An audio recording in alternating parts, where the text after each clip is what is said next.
monsoon rains, melting glaciers, flash floods, entire villages underwater. It was some of the worst flooding in Pakistan's history, submerging about a third of the country. 33 million people have been affected, with more than 1,300 killed and millions displaced.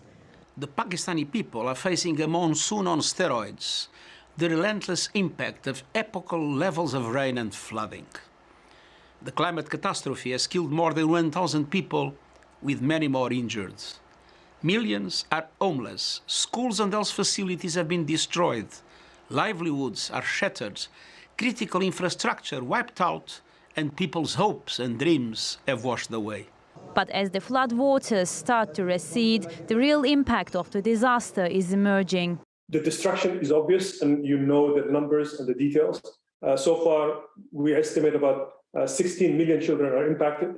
Our focus actually is only to respond 3.4 million of those. So not the entire children impacted, but only 3.4 million of them. We've lost about 400 children so far, we estimate. The numbers could be more.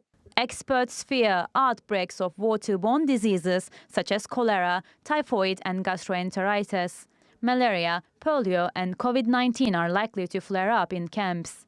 Measles and wild polio are expected to rise due to disruptions in vaccination campaigns. According to Human Rights Watch, more than 1,000 health facilities have been fully or partially destroyed in Sindh province.